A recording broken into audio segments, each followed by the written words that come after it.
Chaya Shana Bat Shabtai. Although we can't all be together in person, I'm really excited to see so many of you here virtually tonight. I haven't seen so many of you in so long.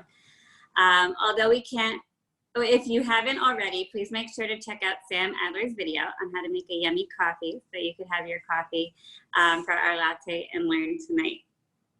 Before introducing our first speaker, I'd like to thank Mrs. Sarah Freiberg, Mrs. Yonina Blumenthal, and Mrs. Heidi Marmerstein for putting this wonderful event together.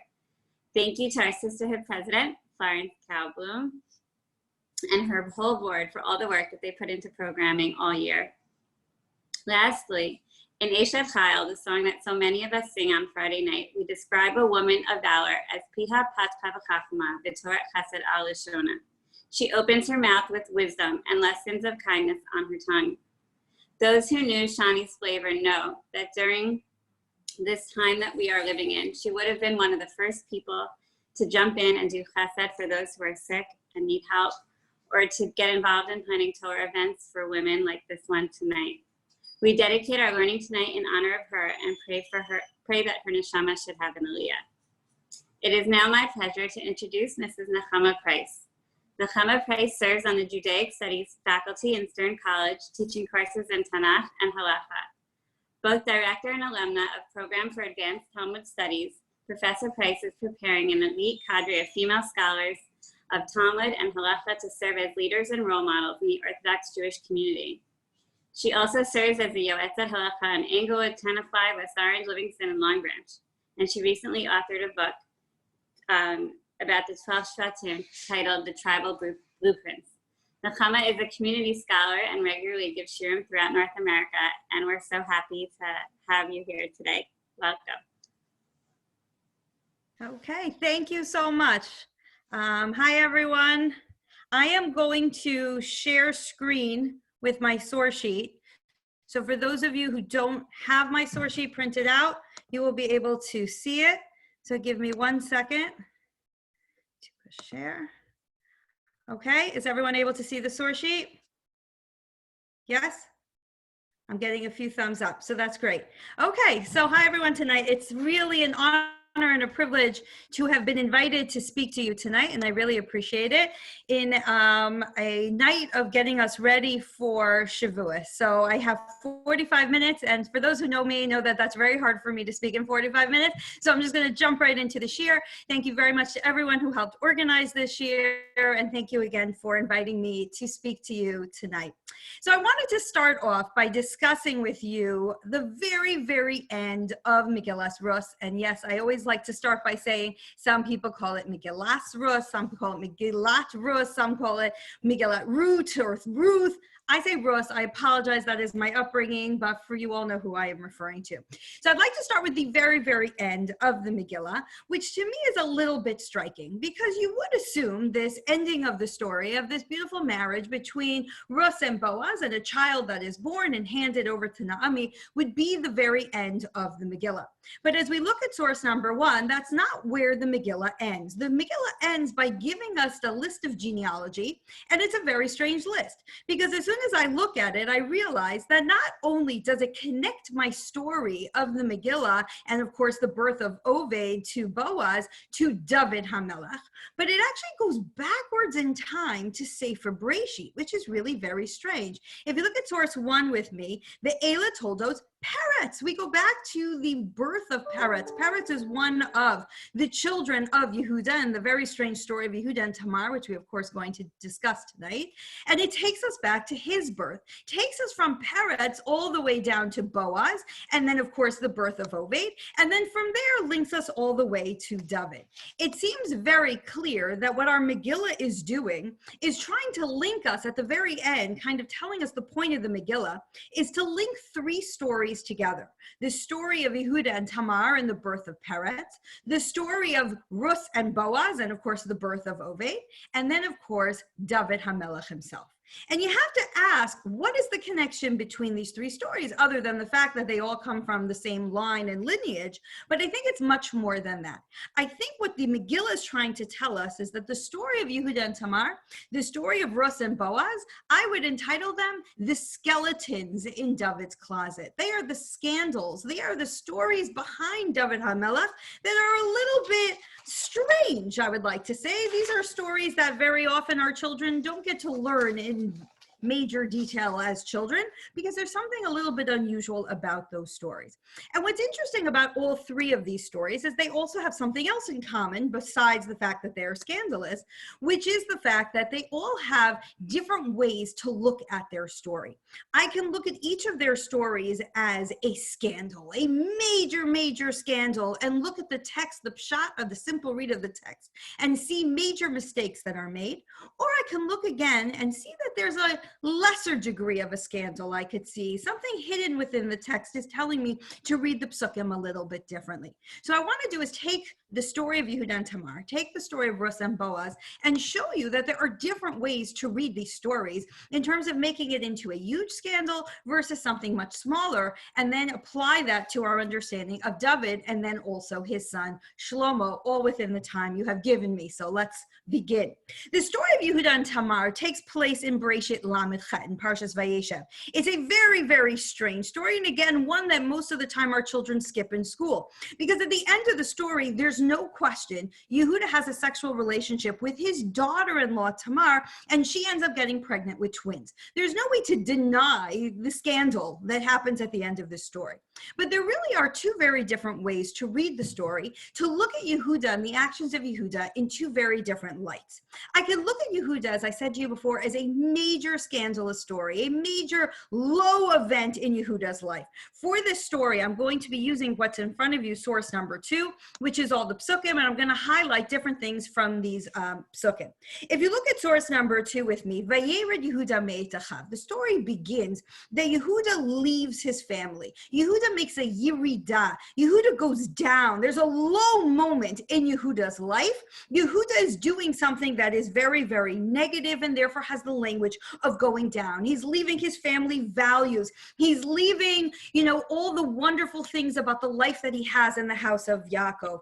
And he meets up with, instead of hanging out with his brothers, he meets up with a friend by the name of Chira. Chira, who we know is a bad influence on him. Chira is the one who introduces him to the world of prostitution. Chira is the one who's not embarrassed to go back to try to find the prostitute that Yehuda had relations with and pay her money. He's not embarrassed the way Yehuda is. This is the values of Chira, the friends that Yehuda is making.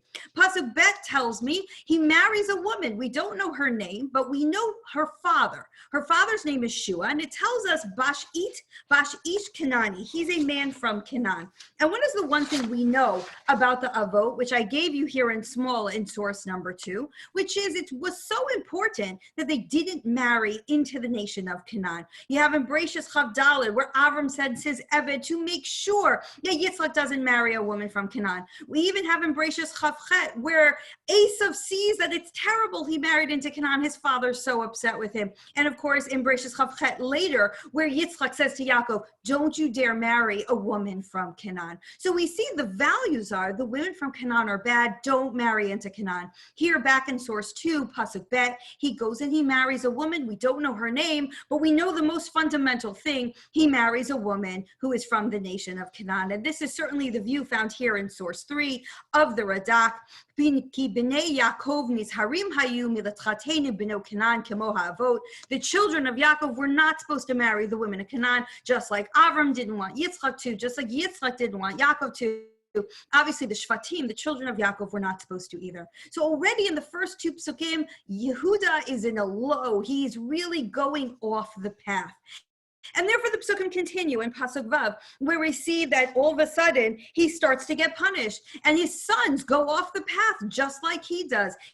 His sons do Ra B'nei Hashem. They do something that is bad in the eyes of God, and therefore God kills them. To some extent, you look at Yehuda a little bit like the way we we look at Eli, which is from Sefer Shmuel, Chafni and Pinchas, who do these terrible things. And Hashem yells at Eli and says, it's your fault. You didn't rebuke your sons, and you made your sons who they are. And therefore, you're punishable as well for the actions of your son. So here is Yehuda, goes off the path, makes friends with people who are not so great, marries a woman from Canaan, has children who are evil enough that God kills them.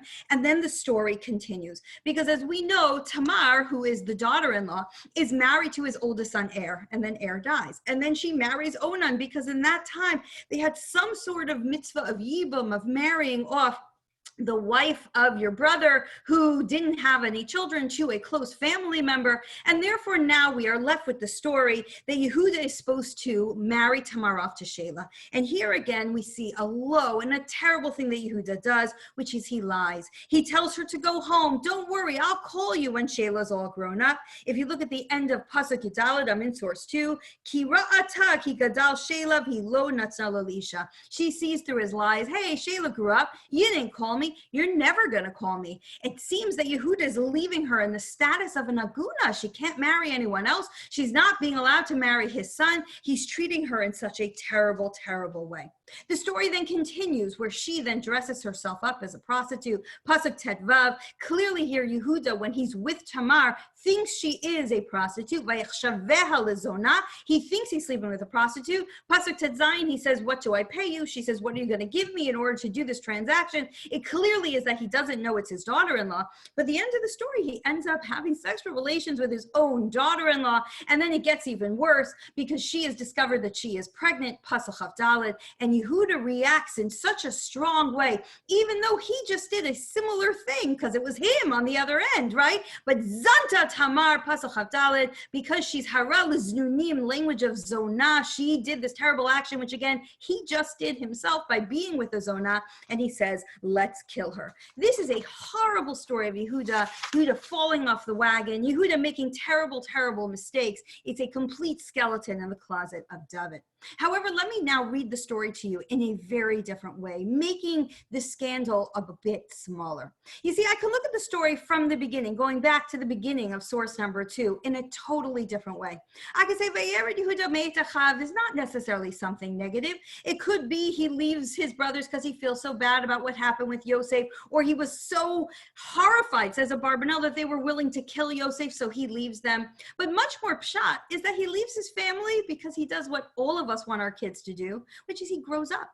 He grows up and it's time to make a family for himself and live on his own. So the next pasuk, he finds a woman, he finds himself a wife. Nothing negative at all. If you look at a lot of the Mefarshim, they read the fact that she's a bat ish Kanani, and she's the daughter of a merchant, not necessarily somebody from Canaan.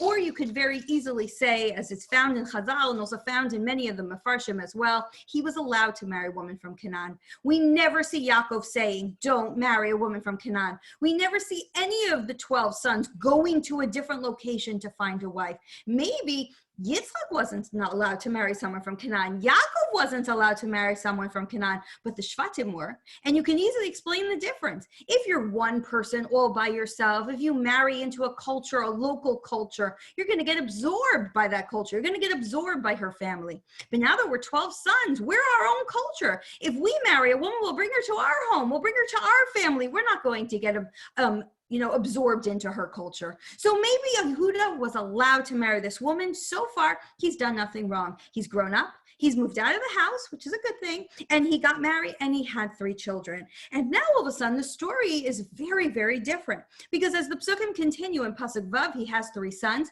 The first son gets married and he dies. And you feel bad for Yehuda. He just lost a child. He does something wrong, it says, Er Rabbe Ne Hashem. Then, of course, Onan dies, Vayirabbe Ne Hashem. He also does something wrong. If you look at source number 4 for a second, and we'll go back to the Psukim, the Ramban says, why is it so important that the Pasuk had to point out that they did something wrong? Below is here, Katuv Pisho Kasher Asa Be'achav. We don't hear what the sin is.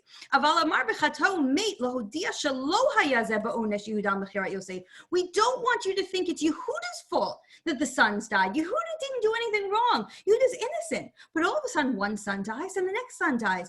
And if we look at the psukim, what's the sin of the second son? The sin of the second son is something in the bedroom. He didn't want to get his wife pregnant because he didn't want to make a child who was being selfish for his older brother. And Rashi and Radak come down and say, based on the fact that it says he also died, he also died, it comes to tell us both brothers did the same sin. They tried on purpose not to get the wife pregnant. Why? They wanted her to remain beautiful. They didn't want her to be pregnant. But the point that I'm trying to say is the sin was in the bedroom. The sin was something private. This wasn't something you could hold Yehuda accountable for. This isn't something that's his fault. He probably didn't know what his sons were doing. And therefore, all you have here is a story. Yehuda grows up, he gets married, and then all of a sudden he has 3 beautiful sons, and he's so excited, life is good. One son dies, and then the next son dies, and everything starts to fall apart, and Yehuda doesn't know what's wrong, what's going on. He has no idea that his sons have sinned. But what does he know that's common about the 2 sons dying? Their wife. And therefore, what does he assume? There's something wrong with her. She's a jinx. She's doing something that's killing my children. All of a sudden, this idea that he doesn't let Sheila marry Tamar makes so much sense. It's not mean and cruel, but rather it makes a lot of sense that if you lose 2 of your sons, you're going to want to hold on to the only son that you have left. And also, if you look at the pasuk, that's exactly what it says. Pasuk in Aleph, where I highlighted, Penya mutgam hu kechav. He was so scared that it's possible that also Sheila's going to die. He was doing it for the benefit of holding on to his one and only son. So you could say, okay, so why not tell her you're released from the family, go marry someone else? Well, I could understand Yehuda. If she's murderer, or she in some way has caused the death of 2 of my sons, why would I want her to marry anyone else? So yeah, I'm going to hold her hostage. I'm going to hold her hostage so she doesn't hurt anybody else. Or I can give you a different explanation, which I gave you here in source 5 in the Ramban, which I'm not going to read inside, but I encourage you to read it inside because it's such an intelligent read. Says the Ramban, no, that's not what happened here at all. Yehuda really did nothing wrong at all. Yehuda sees that one son dies, and then he sees the next son dies. And Yehuda comes to the following conclusion. It must be that my sons are doing something wrong, but I don't know what it is. Again, it was private. It was in the bedroom. He didn't know. But the conclusion he came to is that the thing that they're doing wrong must be something about immaturity. It must be about the fact that they are doing something because of their young age. And therefore says Yehuda, you know what? I'm going to wait.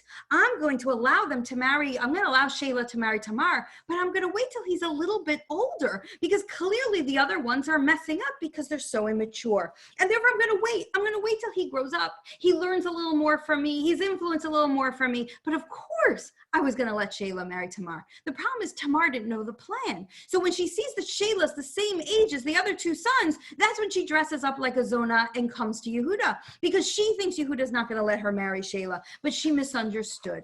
And therefore, if I come to this point in the story, I feel bad for Yehuda, right? Yehuda grew up, moved out of his home, which he's supposed to do, has 3 children, loses 2 of them. He's terrified he's going to lose the 3rd, and he doesn't know what to do because Tamar is waiting for the 3rd child. Pasuk Yud Bet, I'm back in source 2.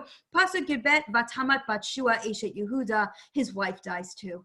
Oh, now I really feel bad for Yehuda. He's lost 3 out of 4 people in his family. And then the pasuk continues, Vayal al Gozzeitzono. It was the time of the shearing of the sheep. And something we know in Tanakh about shearing of the sheep is that people get drunk when they shear the sheep. And therefore, it is very possible he's a little bit drunk. He is so sad about the fact that he's lost his wife, he's lost 2 sons, and he's terrified for the 3rd son. And then what happens in the story is a mistake. It's a low point, but it's not this crazy scandal, but rather it's just this sad, low moment of Yehuda's life where he is approached by a Zonah and of course gives in to be with her, not knowing of course it's his daughter-in-law. If you look at source 6, not that I'm justifying because you can't justify being with a Zonah, but I just want to show facts here that in source number 6 we see that in Tanakh being with a Zonah, being with a prostitute is not something that is looked at in the same way as we would look at it today. If you look at source 6, the pasuk in Yoshua tells me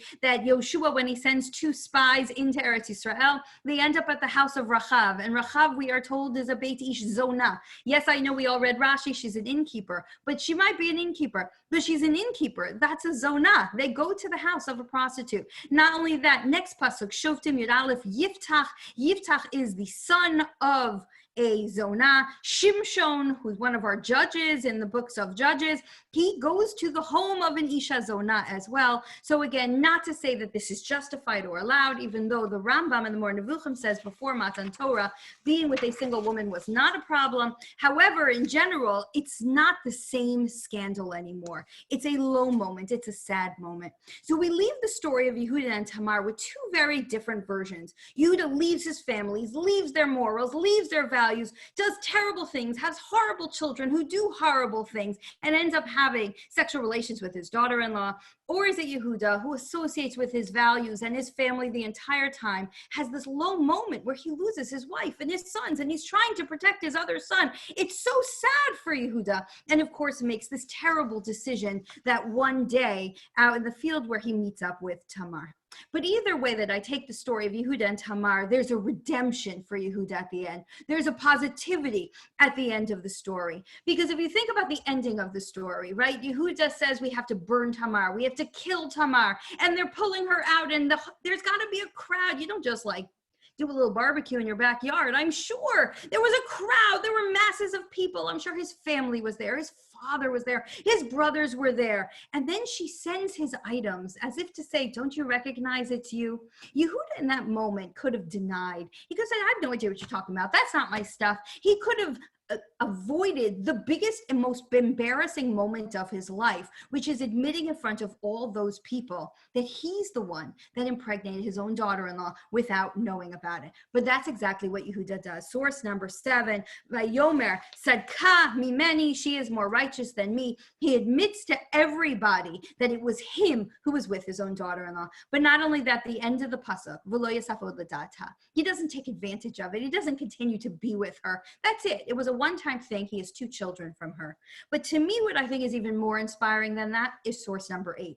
Because you see, when sometimes you make a mistake, you do, and you can admit to it, and that's tremendously strong. But then you don't want to think about it ever again. So Yehuda really could have sent Tamar away, sent Peretz and Zarach away, and said, I never want to see you again. I don't think you should die, but I want nothing to do with you. If you look at source number 8, we're recounting the 70 family members of Yaakov coming down to Mitzrayim. Clearly in the count of the children of Yehuda is Peretz and Zerach, and already the children of Peretz. They are part of his family. He raises them. He allows them to stay within his home, continue to be part of his family. Every day he looks at them, the source of this tremendous shameful moment in his life, but he allows them to stay and raises them as his own children. That is scandal number 1. Again, 2 different reads to that scandal. Let's move on to scandal number 2, which is, of course, the story of Ruth and Boaz, that we could do the same thing with this story. Now, I know Ruth has her own skeletons because Ruth comes from Moab. And Moab, as we know, the story of Moab being born in Breshit is Lot being raped by his daughter and has a child through Lot by the name of Moab. So she has her own skeletons. But let's look at the story itself. One of the weirdest stories in the Megillah, or the weirdest story, I think, in this Megillah, source number 9. In source number 9, we have the story of Ruth approaching Boaz at night in the field. And this story is beyond strange. I'm trying to take my screen down for you. Oh, it's frozen. Here we go. Okay. Where Boaz is out in the field and he decides to sleep in the field that night. And as the psukim continue to tell us, all of a sudden in the middle of the night, he feels that somebody comes into the tent. If you look at the end of Pasuk Zayin, she comes in and Vatagel Margalotav Tishkav, she reveals his feet to some extent and she lies there. And then the next morning, Pasuk Chet, he wakes up, she's so scared, he turns over. And she's sitting there. She's next to him, lying next to him in the field. And then he says very calmly, who are you? And she says, I'm Ruth, and you're supposed to marry me. It's such a strange conversation. But if you think about it, they've talked before. They've talked in the daylight. She picks up food from the ground in his field. She could have waited until the middle of the day to tell him, by the way, you're my goel, you're supposed to marry me because of the mitzvah of Yibam. So if I look at the story again with fresh eyes of what is going on here, I have to figure out what is the story that is taking place here in the middle of the night. There are 2 ways to look at it. Of course, I'll start with the less scandalous version, which is nothing happened that night in the field. She literally, if you look at Pasuk Yudalid with me, Vatishkav Margalotav Ad Boker, she lies by his feet until the morning. Nothing happens, nothing occurs between them. But even if you look at source number 10, the Medrash with me, where the Medrash has this view, nothing happened. But even within the Medrash, you feel something more is taking place here. The Medrash goes on to say there are 3 people that their Yetzer Hara really started to bother them because it was telling them to do something that they didn't want to do, and they had to swear in order to stop themselves from doing what they wanted to do. And of course, one of the people that's being brought down here in this Medrash is Boaz. And if you look at the end of this Midrash, it tells us that his Yetzer, second to last line, Mekatrago v'omer, his Yetzer was bothering him and saying, Ata panoi, umevakesh isha, you're single, you want to get married. Vehi pinuya, mevakesh izi, she's single, she wants to be married. Amud v'bala, go be with her right now. And in order to stop himself, he had to swear, I swear I won't touch you. Lie her till the morning, I won't touch you. What the Medrash is saying is that within the Psukim, there is hinting to this inner taiva desiring thing that's going on. There's a seduction that's taking place that night in the field.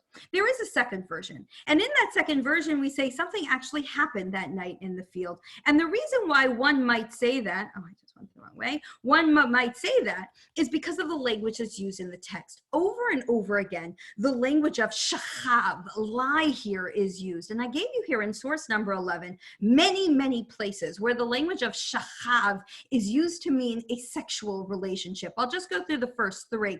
In Bereshis Yutet, we're talking about the daughters of Lot, it's the same language. Shechvi imo, we'll lie with him, and then we'll have a child through him. Or Bereshis Lamed, which is the story of Yaakov and Leah when she comes out, I traded my flowers, so vayishkav ima balayla, right? I'm supposed to have the night with you, and they slept together. According to the Midrash, Yisachar was born that evening. And then, of course, the third one, Bereshis Lamed Daled, please mute if you don't mind. Shechem and Dinah, vayishkavota, he has a sexual relationship with her. In almost every story where the word shachav is used, not always, but always when it's a man and a woman in the story, it has much more of an undertone of sexuality to it. They didn't lie next to each other. They actually had a relationship, one with the other. And this is something that is actually found in some of the Mefarshim, that something happened in the tent that night. They didn't do nothing. They didn't lie there the whole night.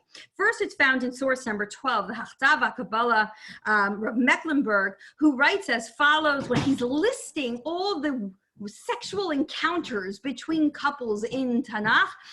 He mentions this story, V'chein Barus, as if it's just of course, that's what happened in the tent. The Chavas Das in source 13, who's a halachic source, when discussing the halachic matters pertaining to this calls it Bia Shel Znus. Bia Shel Znus, language of Zonah. This is not sex that was had when they were married. This is a relationship that they had before. So whether I think they were actually together that night or they weren't together, if I look at the Psukim, I have reason to think that there's a lot more going on here than a very naive, innocent encounter. Because first of all, if I go back to the Psukim, back in source number 9, it is very, very clear, if I look at Pasuk Yudalid, that when she stays there until the morning, because she's worried and she gets up early. Terem yakir ishatreu. I don't want anyone to see me. When do you not want people to see you? When something weird is going on, when you did something wrong, or it might appear like you did something wrong, which is why she doesn't want anyone to know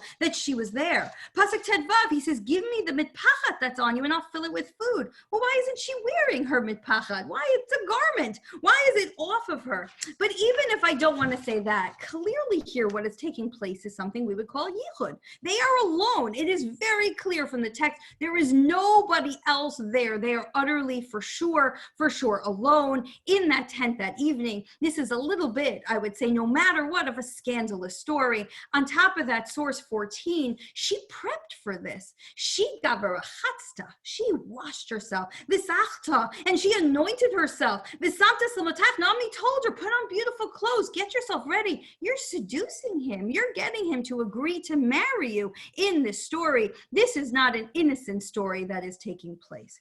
And I think it's very interesting because in Megillas Rus, I can look at it as kind of like behind the scenes seduction, but nothing outright.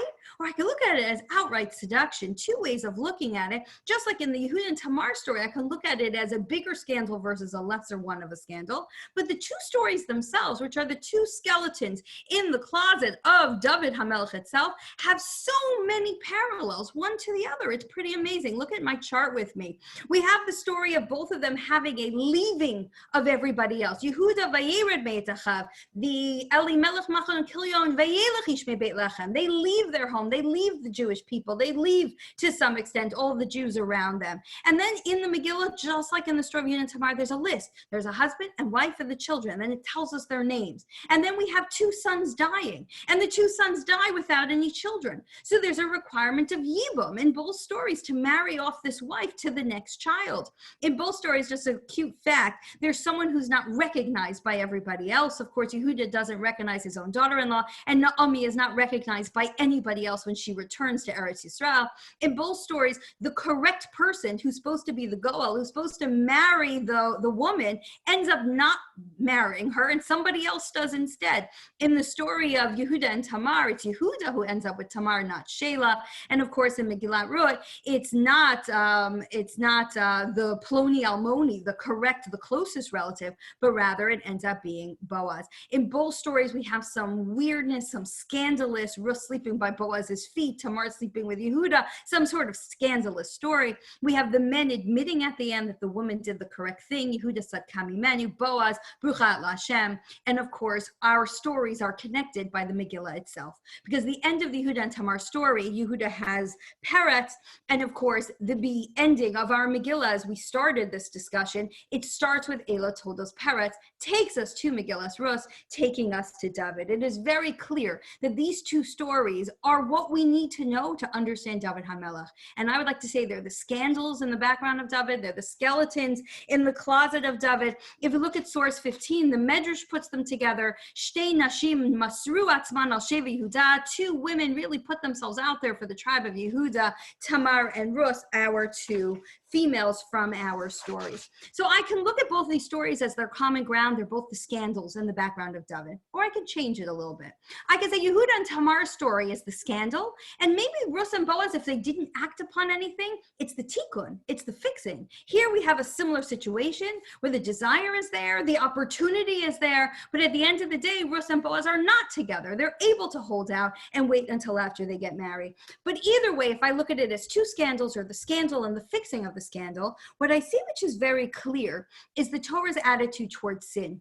We don't hide it. It's right out there in the psukim. I see it so clearly within the text. The text is not hiding anything. It is clearly telling me these two scandalous stories in the past of David. And not only does the Torah do that in terms of his past, but does it in terms of his own life as well.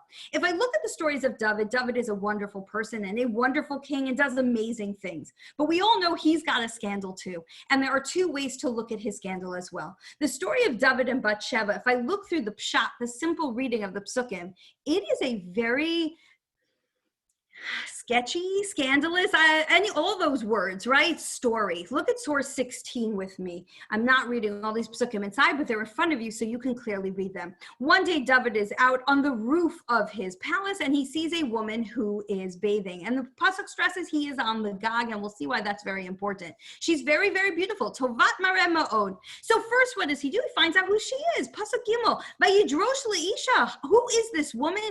And he finds out. End of the pasuk. Eshet Uriah Hachiti. This woman is married. David knows this is a married woman, but sadly, he acts upon his desires. Pasuk Daled, he asks his servants to go get her, Vatavo elav ishkavima, and sends her home. Now, this wouldn't be the biggest scandal, even though it's not a good thing to do, except that Pasuk Hey, Vatara Isha, she gets pregnant, and she sends a message to David. So now David's got to fix. So if you look very clearly at the Psukim, he's got a plan A and a plan B. Plan A is to hide and deny kind of what he's done. So what does he first do? He sends for the husband, Uriah Hachiti, bring him home from battle. And if you look at the psukim, he's trying so hard to get Uriah to go home. Go home. Why? Have relations with your wife. So when you hear that a child is born, you'll think it's yours. And that's why over and over again in the psukim, he tells him to go home. If you look at Pasuk Chet, he says to him, please go home. Please go back to your house. But he won't go home. He stays by the palace. So Pasuk Tet, we hear it. He won't go home. Lo yarad al beito. He doesn't go home. So David finds out, Pasuk Yud, Lo yarad al beito. Oh my goodness, he didn't go home. What should I do? So he calls to Uriah, end of Pasuk Yud. Madua lo yarad al beitcha. Why didn't you go home? My beito, why didn't you go home? And Uriah says to him, how can I go home? My friends are all out in the field. My master Yoav is out in the fields. I can't go home. What, you want me to sleep with my wife? And David's thinking, yes, actually, that's exactly what I want to do. So then he says to him, tries again. So what does he do at the end of Pasuk Yud Bet? He says to Uriah, you know what? I'm not going to send you back to the battlefield for a while. Stay hayom, stay machar. He's thinking to himself, if I tell him he's staying for a few days, clearly he's going to go home. But of course, he doesn't go home. So David tries again, Pasuk Yud Gimel, Vayishkrehu. He gets him drunk, hoping he'll go home. End of Pasuk Yud Gimel, Vel beito lo yarad. He just doesn't go home. Plan A didn't work. The cover-up didn't work. So plan B comes next, which are the rest of the psukim that I gave you. He sends Uriah back to the battlefield with a note to Yoav saying, put Uriah on the front lines. Uriah gets killed. David ends up marrying Bathsheba. Now, if I look at the story through the eyes of the Gemara that I'm about to read you, which is one opinion of the Gemara, source 17, this is not a huge scandal. That David did nothing wrong. First line of our Gemara, source 17, you are mistaken if you think David did wrong. And the Gemara tries to explain to us why David didn't do anything wrong. You know, in the time of David, they wrote a get before a man went off to the battlefield. If the man died, retroactively, the get took place. So since Uriah died, it was as if he wasn't married to her at the time that David was with her. And the fact that David sent him to the battlefield, says the Gemara, was no big deal because he said, my master Yoav, he said no to David. He was mored b'malchus, he deserved to die. But if I look at the pshat of the text, a different read really very strongly comes through. Look at source 18. When Natan HaNavi comes to David, before even source 18, Natan HaNavi gives him a whole mashal. There's a rich man and a poor man who only has one cow, and he loves this cow, and the rich man comes and steals the cow and kills it to give it to his guest. And David gets so mad, kill that guy. And Natan says, that's you. You could have any woman in the world, and you took the one wife that Uriah Hitti had. And come source 18, David admits, Chatasi Hashem. I sinned. He says it outright. And Natan says back, because you said that, fine, we won't kill you, but you are still going to be punished. The end of source 18, Pasuk Yudaled, the ending, Gam haben hayilod l'cha mot yumat, the baby of David and Bathsheba, the baby she's pregnant with, absolutely dies. It is a massive punishment to David, but there's much more of a punishment to David because he tremendously suffers. It happens to be that he has issues with so many of his kids, right? They rebel against him. Amnon, one of his sons, rapes his daughter. Avshalom, a different son, kills Amnon, his other son. Avshalom then rebels against his father, source 19. And when he rebels against his father, he chases David out of the palace. And if you look, I think these words now are truly significant. What does he do when Avshalom takes over the palace? He takes 10 of David's concubines, 10 of his pilagshot, on the gag, on the roof, and he rapes them. Clearly, there is being told to us here, this is a punishment for what David did when he was on the gag and he observed Bathsheba bathing and then went and took her. But not only that, the psukim themselves tell me that David messed up. Source number 20, it tells me as follows in Malachim Aleph, Asher Asad David hayashar ben Hashem, David did everything right, he was great. Rak b'davar Uriah Hitti. One mistake, he made a mistake. And of course, we do see clearly in the psukim this idea that David messed up. Two ways of looking at the story of David. But again, I see the same trait in David. You see David, like Yehuda, like Russ, they don't run away from their mistakes. They stand there and they face their mistakes. If I was David, right, I would think David would say, okay, Chatasi Lashem, but now I'm leaving Bathsheba and I never want to look at her again. What does he do? Source 21, he's with Bathsheba again, has Shlomo. Shlomo becomes the chosen son that becomes the next king. He stands up, he faces the mistakes that he makes, he does not run away from them. And we see a similar idea happening for Shlomo Shlomo, the son that is born to David as well, which is, of course, Shlomo himself has a scandal. In source number 22, I gave you the psukim where if you read them all, I mean, the scandal and pshat seems to be so huge. Hamelech Shlomo ahav nashim nachriot rabot. He loved non-Jewish women, and he goes through all the different nations that he married. The psukim tell us he had 1,000 wives, 1,000, I don't even understand that, 700 wives, 300 pilaksho concubines, and the psukim go on to say they turned his heart away from God. It looks like from the psukim very clearly he builds bamot, he worships these other gods, God gets mad at him, and the end of the day, the very end, Pasuk Yud Aleph, because of what he did, Kara ekras mamlecha me'alecha, the kingdom's going to get torn from you. And during the time of his son Rechaviah is when the Melucha splits, right? 10 tribes go to Yeravam, away from the house of Shlomo, and 2 stay with Rechavam, his son. So we see he's punished. And not only that, source 23 in Nehemiah, Chata Shlomo Melech Yisrael. So again, sounds like from the Pshat, major scandal, major sin. I go back to my Gemara once again. No, the sin is not as big. What it sounds like happened is not really what happened. You're making a mistake. Why? It's just that he allowed avodah zarah to be served within his home, which is why the text writes it as if he did it, but really it was only his wives. But I take a step back from this Gemara that I'm reading you about David and about Shlomo, and I look at it again, and I realize how incredible it is. What the Gemara is saying to us is that the pshat of the psukim make the sin sound huge. And really, Chazal is coming to tell us it may not have been as big as we thought.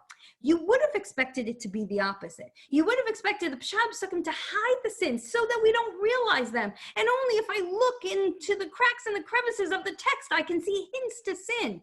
But rather, the Psukim are telling us about this huge sin. And maybe it's possible that's exactly what they did. Or maybe it's possible they did something a lot smaller. But the text is attributing to them something much, much bigger. Which means what the Torah is telling us is we don't hide from sin.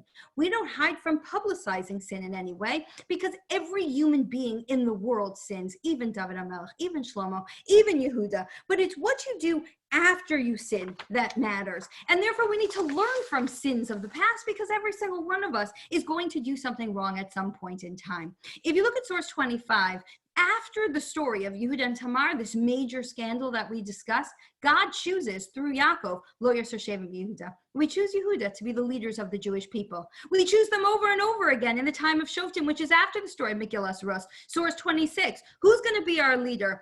Vayomer Hashem Yehuda Ya'aleh. Vayomer Hashem Yehuda B'tchila. Yehuda, even with all of his past, is chosen to be the leader of the Jewish people. Not only that, David, with his background of Yehuda and Tamar, with his background of Rus, with everything we know about the tribe of Yehuda, where the stories of Yehuda is always with female issues, which we see in David and we see in Shlomo. Look at source 27. God chooses David. Vayomer Hashem kum mishicheu ki zehu. This is the guy. This is the person who's supposed to be king. Why does God choose a tribe with flaws? Why does God choose a person with a past, with skeletons in his closet? First of all, you can argue there's no such thing as a perfect human being, and there's no such thing as a person who doesn't have something in their past. But I think it's a lot stronger than that.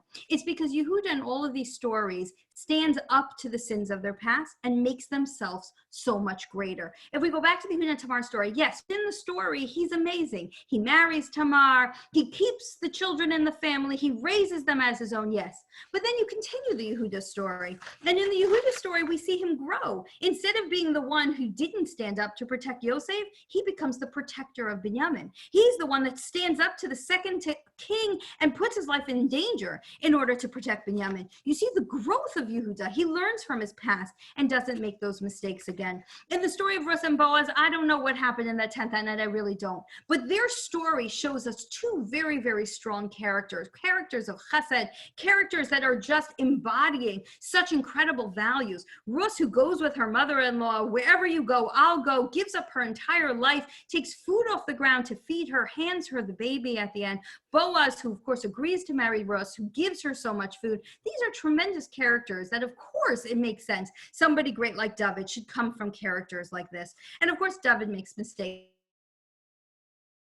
Shlomo makes mistakes. But the bigger picture of David and Shlomo are the two greatest kings we ever had, the kings who set up the time period to kill all our enemies, build the Beit HaMikdash, and have the golden years of Am Yisrael. And therefore, I think the storyline, and maybe one of the goals of Megillas Rus, by putting together the story of Yehuda and Tamar to the story of Rus and Boaz, to the story of David HaMelech himself, is to teach us a really important lesson, which is imperfections are okay. It's what you do after those imperfections. I want to read you 2 quotes before I run out of time here. One I found, which I thought was a very, very beautiful quote, found in a book called Option B by Sheryl Sandberg. And she writes as follows: everyone makes mistakes. Some are small that can have serious consequences. We turn our heads for a split second in the playground at just the moment our child falls. We change lanes and hit a car in our blind spot. We make big mistakes too, errors of judgment, failures to follow through on commitment, lapses of integrity. None of us can change what we have already done. And I think we see that in these stories. You can't change the past, but what you can change, as she goes on to say, is what we do next. And that's the question: do we learn from the Yehudas? And do we learn from the Davids? And do we learn to say, Chatasi, we made a mistake, let's move forward. Let's fix our mistake. Let's accept the consequences of what we've done, but learn to move forward.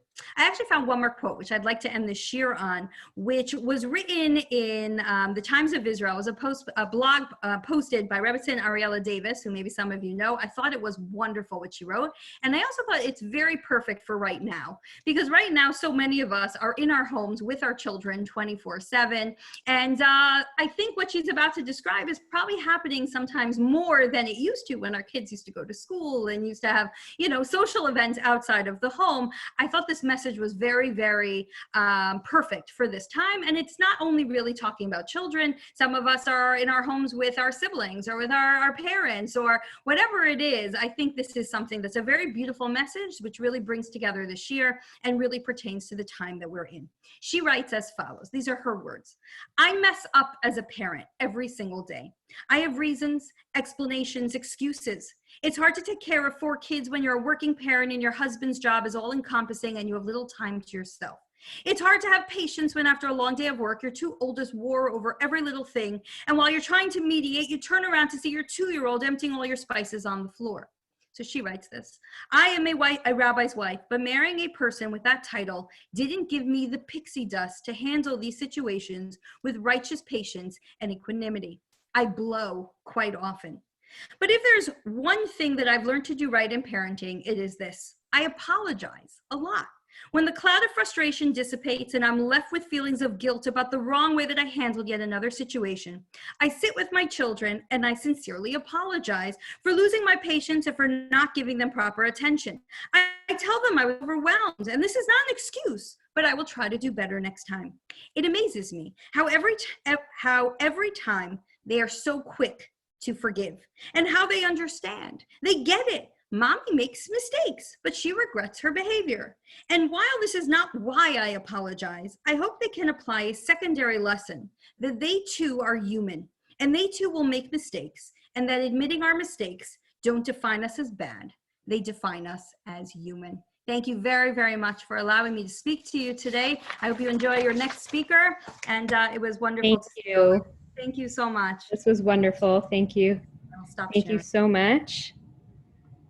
Okay, I'm now going to introduce Adina, who doesn't need much of an introduction around here, but Adina Cement is the English Department Chair at Katz Yeshiva High School of South Florida, and she's been an educator for over 25 years. Her essays have been published by various outlets, including HuffPost, Feller, The Jewish Press, Aish.com, and Tailsgate. You can follow her on Twitter, Instagram, and on her personal blog, writingelves.com. So Adina is going to be speaking about Once Upon a Time in Jewish Day Schools, how fiction plays a role in Jewish education and wisdom. I think, Adina, you can unmute yourself. I'm pretty sure. Hi. All right. Lighting you. Hi. Ah, There you are. all right. Thank you. Yeah. So cool to see so many people that I recognize, even like the black squares with just your name. It's still nice to see you there. First, I just want to thank you, Yonina and Sarah, for organizing this. This is really, really nice. And Nechama, that was an unbelievable presentation. And thank you for warming up the crowd for me. It's funny because actually what we're saying is sort of related, which I think is kind of cool. As you were speaking, I kind of got scared that you were stealing what I was going to say, but that didn't happen. So I'm going to talk a little bit differently. So my topic really is about stories, really stories and fiction and their roles in education and their roles in the genre. And so I'm going to share the screen. Let me see if I can get this to work. That would be exciting. Hang on. Okay. All right. Can y'all see this? All right, amazing. Okay, so I'm going to be talking about, yes, how fiction plays a role in our Jewish education. And I need to give you a little bit of background beyond just the background of me as an English teacher and somebody who likes writing and literature.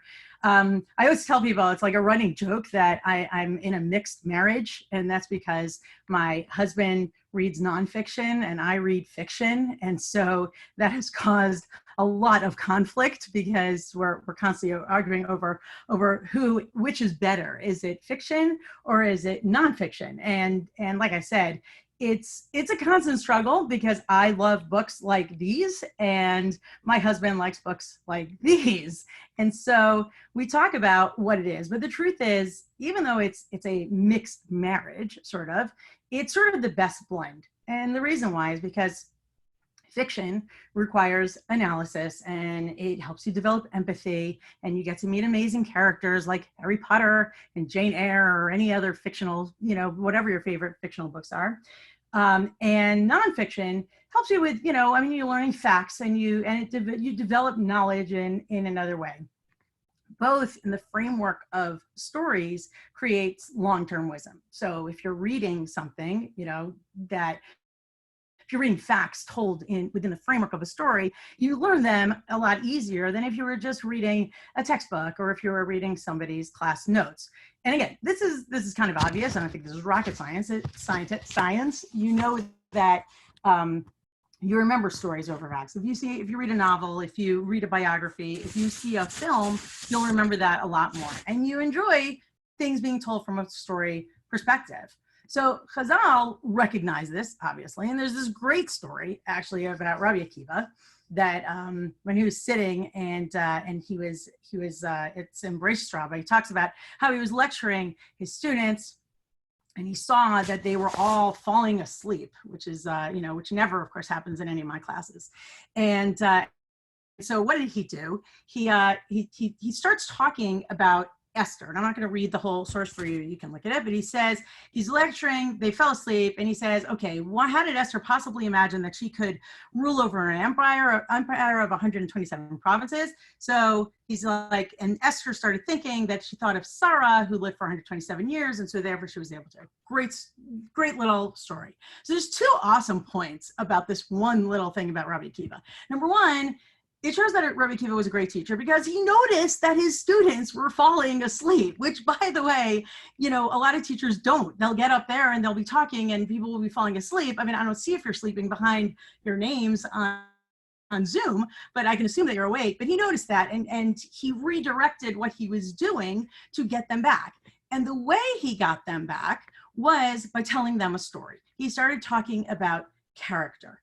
And then people perked up and they're like, oh yeah, okay, that's really interesting. I'm into stories, I'm into characters. And usually that's what happens. We kind of zone out the boring stuff and the laws, and instead we love the stories. It's why if anyone has ever, your kids come home with Parsha sheets, Vayikra is like a kindergarten nightmare of Parsha sheets because the stories have sort of stopped and they don't know what to do. Now, I come from a rabbinic family, and my brother once told me something that I don't know if it's true or if he made it up, but he told me something that he learned when he was getting a smicha. Okay, and it was his rabbinic advice.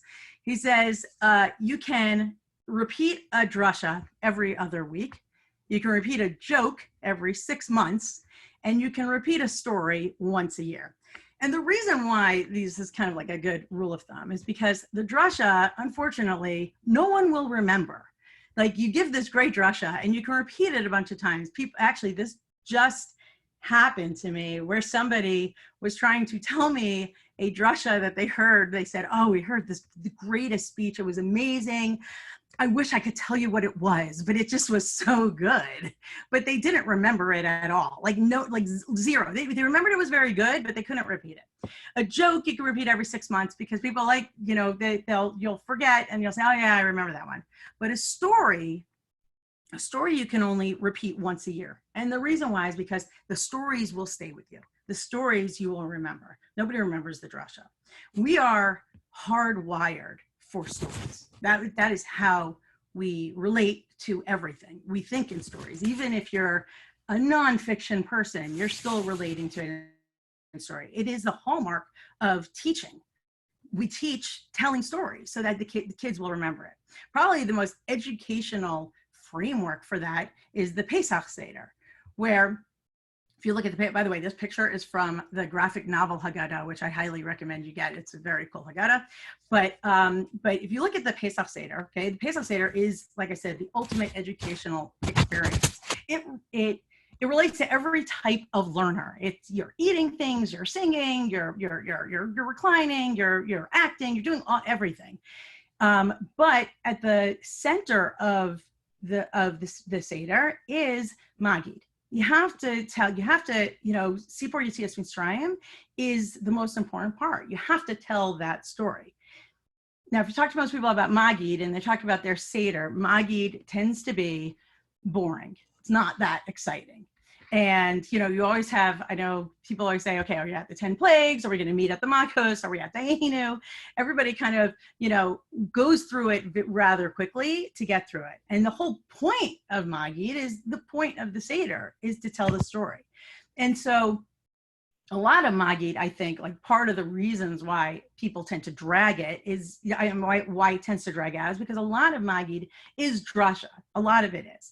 And so near the end of Magid is when Rabbi Gamliel pops in and he says, okay, by the way, fun fact, we've been in Magid for a while, and you have to remember the main reason why we're telling this story. The main reason why we're telling this story is Pesach, Matzah, and Maror. And it's kind of like he jumps in, like I said, it's near the end, and it's like this reminder of, all right, maybe you've been falling asleep, maybe, somebody's on the couch, but by the way, come back for a second and remember, this is the purpose. We have to talk about this.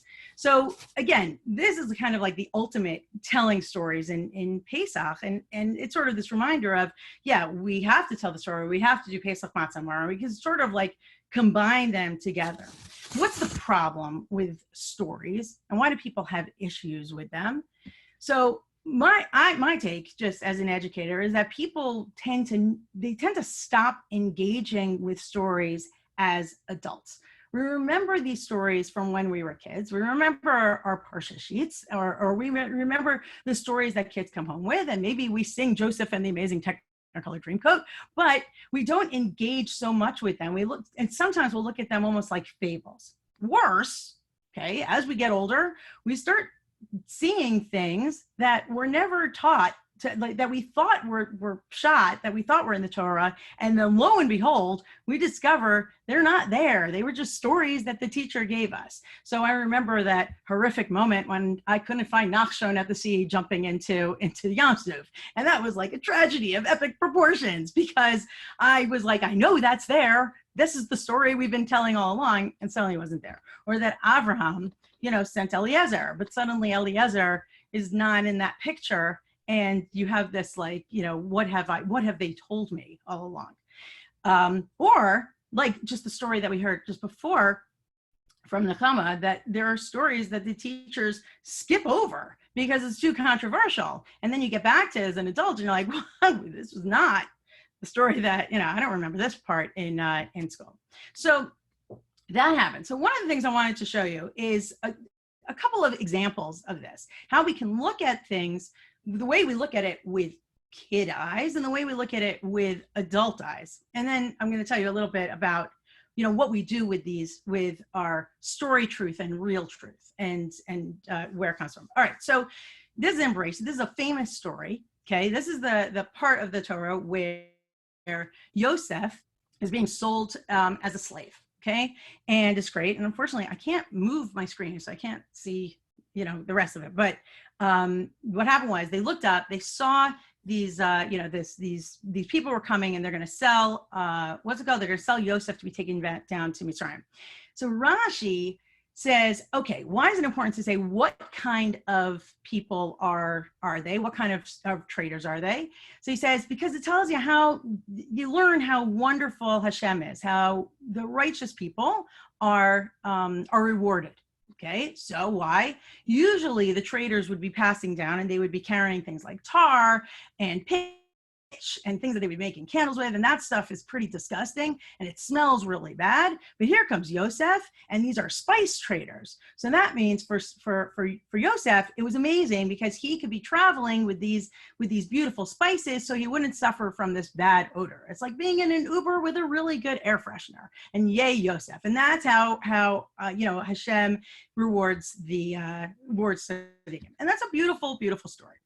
However, looking at it as an adult, now that's a story I remember as a kid. Okay, wow, Yosef, he went to, he came to Egypt as a slave, smelling really good. But as an adult looking at it, there is something that's very practical about this that takes it to a different level. And that's about the spices. If you know anything about spices, you keep them closed because you need to preserve the spices. So the spices that Yosef was traveling with were probably really contained well. It did not smell beautifully. But the thing about spices is that spices were a luxury. And so he was traveling with people who were going to be selling things to the upper class in Egypt. They weren't going and selling pitch and tar to the slums in Mitzrayim. They were going, straight up to the higher class people. Not only that, because it was it was an expensive item, this was a heavily guarded caravan. So they were going to be protected on their trip. In addition, now Yosef is being taken there as a slave, but the clientele that are going to be purchasing the spices from these people, they are going to be wanting slaves that are not molested and not abused and in really good condition, which meant they had to keep Yosef pretty pristine when they got down to Egypt. And then think about it. They take him right to Potiphar's house. Potiphar's like, in the chain of command of Egypt, he was really high class. There was no way that anyone if you were being sold as a slave in Egypt, you were probably being sold, down in the slums. He might have even been sold as a sex slave. I mean, he had really nice hair and he liked colorful clothing. But but instead, here he is with this group of people that are taking him to these really expensive, beautiful, to the higher class. And so when we look at how Hashem, protects the righteous, it's not just talking about a bad odor. In some way, when we talk about this reach ra, it's just a bad element that he was saved from. And so knowing that they were spices is about putting him in that situation. That really, what a stroke of luck that he winds up in the house of Potiphar after that. And so we can look at it both ways. We can actually say, okay, so fine. I remember the kid version. He came out and he was smelling nice and it was beautiful. But then as an adult, you can look at it and say, okay, I don't think he's talking really about I don't think repaying the righteous is just about, you have a sweet smelling journey on your way. It's more about the entire setup of who these people are and what the whole setup of Yosef getting down to Egypt was. So another story, again, let's look at a difference. This one is very different. This is the story of when Esav greets Yaakov. And this is everybody knows this story, okay? And so he ran to greet him, he embraced him, falls on his neck, he kissed him, they wept, hadn't seen each other for 20 years. And so it was a very emotional greeting. So Rashi talks about this word, about the idea, the word Yishakehu, that he kissed him. And there are dots that are on top of the letters. And that's, kind of like a warning sign that there's something really important to these words. What does it suggest? And so Rashi says it means he didn't kiss him with his whole heart, whereas Rabbi Shimon says, we all know that Esav, hated Yaakov, but at that moment he felt bad and he kissed him with his whole heart, which is very nice. Now, this one is like, kind of kicks up that story a couple of notches. So what happens? I'm going to jump down. It's also talking now, the beginning of this Embrace Strava talks about these dots and what they mean and how we look if there's more dots than there are letters and what it represents. And it talks a little bit about Esav having compassion. Fine, but I want to look at the bottom part.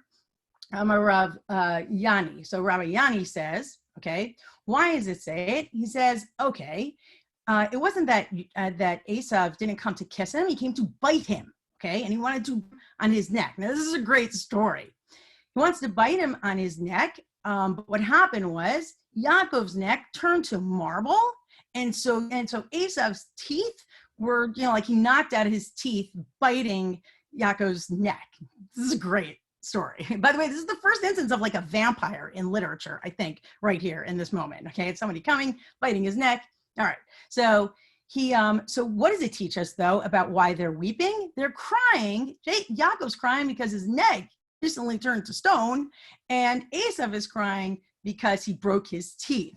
Okay, so now we read this story and we say, okay, very nice. And the practical part of us is saying, okay, but that's just crazy. Okay, that didn't happen. So we need to look at Torah. I always say, like, I like reading the Torah as an English teacher. And so when you read as an English teacher, you're looking for details or lack of details, and you're looking at these metaphors, at this stone neck and at this broken teeth. And what is it telling us? Because we can't just throw it away. Back, like I said, the problem people have with stories where they're like, this is just insane. It's not that. You look at it symbolically. So how can we understand that? So one way, possibly, which is, I heard this actually from a friend of my brother who gave me this idea. He said, what happened was they hadn't seen each other in 20 years. And here is Esav. And Esav is a guy who would bite anybody. It's like Mike Tyson. He's, that's the kind of guy that he actually is. And here's Yaakov, who is pretty much this docile person. But 20 years have passed. And Yaakov was, working with, he suffered under Lavan. And so he developed a very strong, stone neck. And Esav, for over 20 years, doesn't have the bite in him anymore. And what they're crying over is how much they've changed in the 20 years that they've seen each other. Like, look at what has happened to you, Yaakov, and look at what has happened to you, Esav. And I love that because it's such a beautiful meeting of these brothers. And yeah, because you do kind of have to say, they hated each other, but it's kind of this knowledge. It's been 20 years, and look where you are, and look where I am, and look what's happening. So, like I said, this goes back to this idea. So we have this story, which we could say is, what do we get out of it? So I'm going to jump back to my English teacher thing and talk about why we teach fiction in schools and why do we do this? So for a couple of things. Number reason, they always say that fiction teaches empathy. You learn how to act and you learn how to respond when you put yourselves into the characters that you read. My mother used to always tell me, actually, this is a really good trick. She said, if you ever have a child who's crying and you can't figure out why, tell the child a story and they will become the main character. So if you say to your kid who's crying, once upon a time, there was a little girl who was crying and nobody knew why. And then ask the question, why is the little girl crying? And the child will answer why they are crying in the guise of a story. Same way students will read and respond to literature because they see themselves in it. And so that's how fiction breeds, create empathy. It also teaches you learn wisdom. You become more intelligent. I always argue this, the argument that we have in our house, like I told you in my little mixed marriage about nonfiction and fiction, is my husband will say, well, you're not really learning anything in fiction. If you're reading all this, it's all fake. But there is wisdom in things that are not real. And Inquiry actually is about Neil Gaiman, he's a science fiction writer. I don't know if you've ever read him. If you have, highly recommend him. Neil Gaiman in 2007 went to the first ever science fiction conference in China. And when he was there, he spoke to one of the higher officials and he said, why now 2007 are you allowing people, because they didn't have science fiction in their curriculum. Nobody read it. So he said, what's the deal? And the official said, here's what happened. China, we're very good at more at building things that people give us. We can create, we can do things effectively. You give us a product, we can produce it efficiently, but we don't know how to innovate. That's a problem. So we did research, and we looked at the heads of Google and the heads of Microsoft and all of these top corporations. And the only thing that we found that was common amongst all these heads of corporations, they all read science fiction as children. And that's why they said, we need to bring science fiction to China, because we want to get people who think and who can innovate like that. So these stories, like I said, and my argument always was, yes, you can learn a lot from Harry Potter, and you can learn a lot from Jane Eyre, and you can learn, and you can also learn a lot from the nonfiction. But this is why we fiction in school. But the books and the stories that we read as kids are not the same as we read as adults. One of my favorite things to do in English class, and if you haven't read this story, it won't work, but I usually give a story called The Rocking Horse Winner. And if you know The Rocking Horse Winner, it's a great story. I give it to 9th graders to read, and then I give it to them again in 12th grade. And the reason why is because after they read it in 12th grade, they all come back to me and they say, this isn't the story that we read in 9th grade. And I say, no, it is the story. It just now you're reading it differently, and you're reading it with different eyes. And guess what? You can never go back to the way you read it in 9th grade. That's gone.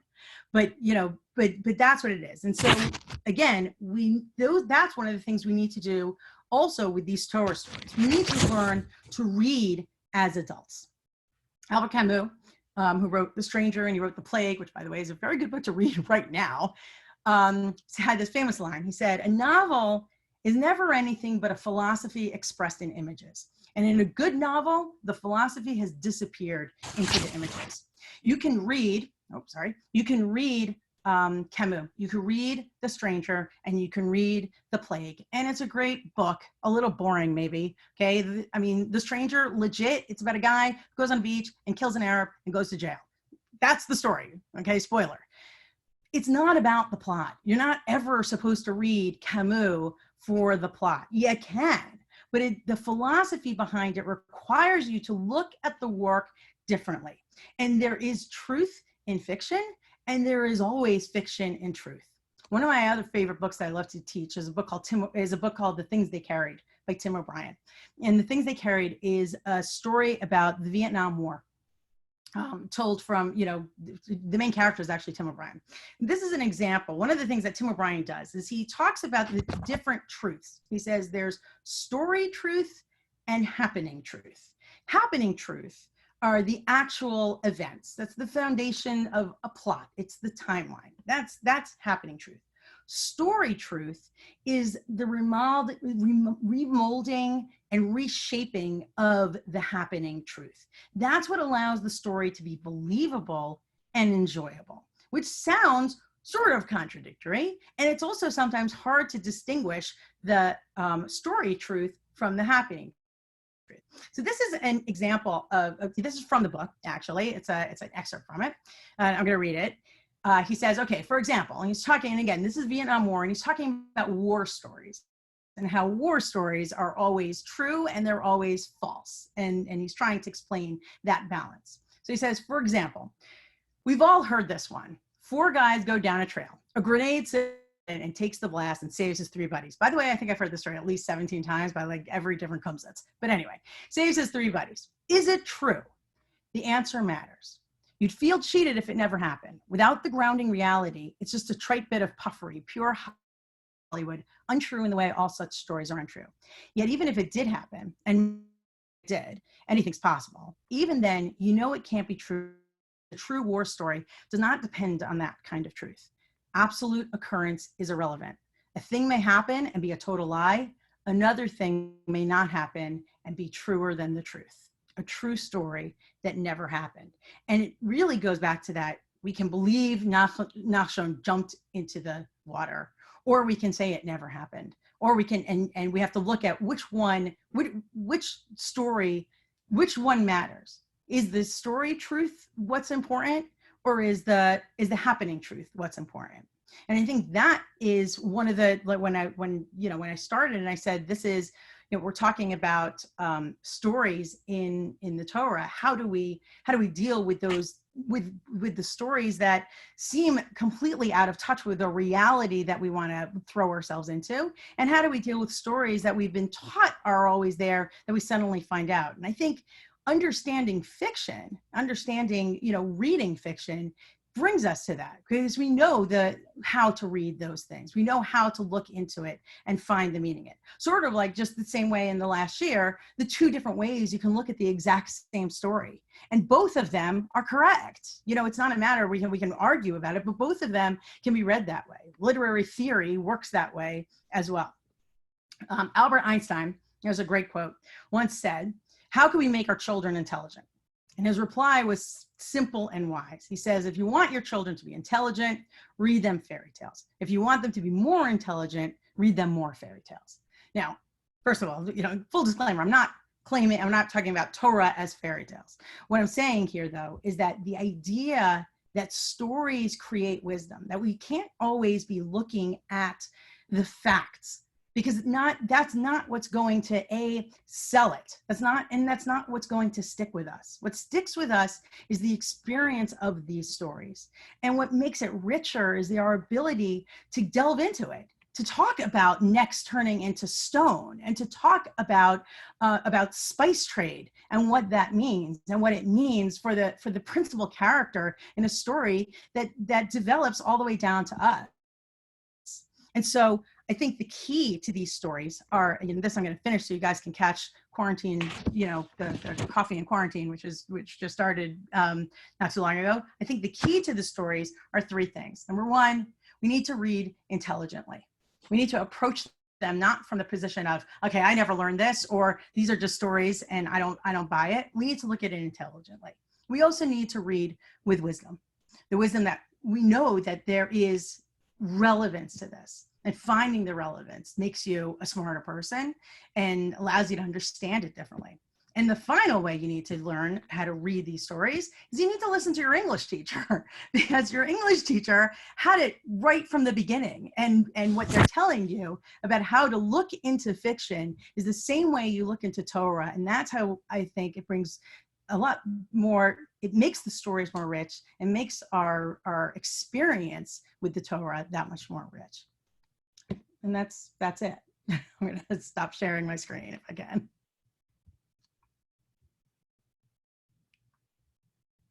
And ta-da! Are you unmuted? Should I unmute you?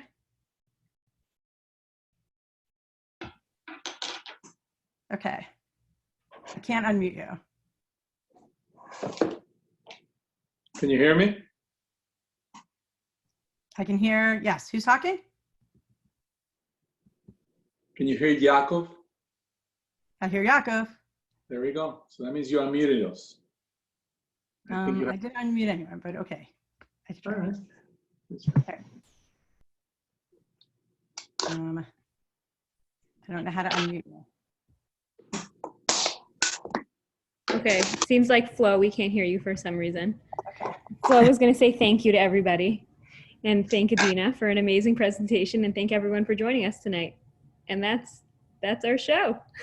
Thanks everyone so much. If anybody has any questions, feel free to stick on and chat. Thank you so much. Thank you very, very much, Adina. That was really awesome. Thank you. Thank you. Thanks. This was great. Thank you so much. Thank you. Thank you. It was great. Two great presentations. Thank you so much for putting it together. Thank you. Informative, stimulating evening. Thank you. Adina, thank you, but am I the only guy on this thing listening to you? That's good, actually. Thank you so much. It was great. It's an equal opportunity. Adina, you need to do it more.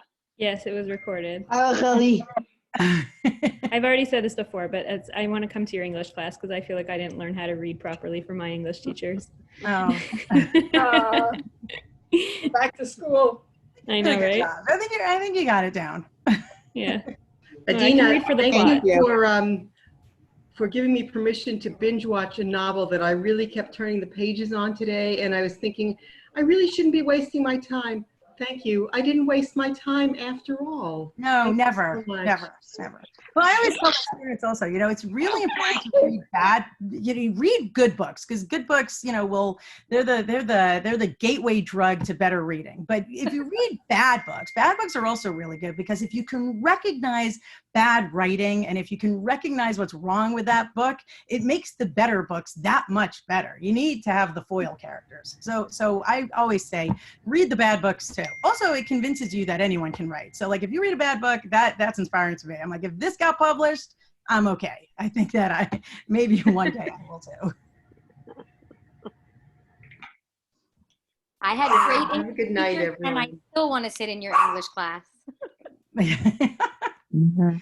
Yes, I'll you could come to my Zoom class. They're basically open anyway. Adina, Yes. what is the name of the story? The Rocking Horse, The you Rocking said? Horse Winner by D.H. Lawrence. Okay, yes. Okay. Yes. It's a great short story. If you want to Yeah. discuss it after. I did read it. Okay. Yeah, it's a great story. Okay, thank you. It was really wonderful evening. Thank you. You were great. The other speaker was great. Thank you. All right. If there's no more questions. Yeah. I think we're good. I'm going to end the meeting. All right. See you later. Thanks, Adina. Have a good night, everybody. Hi, Adina.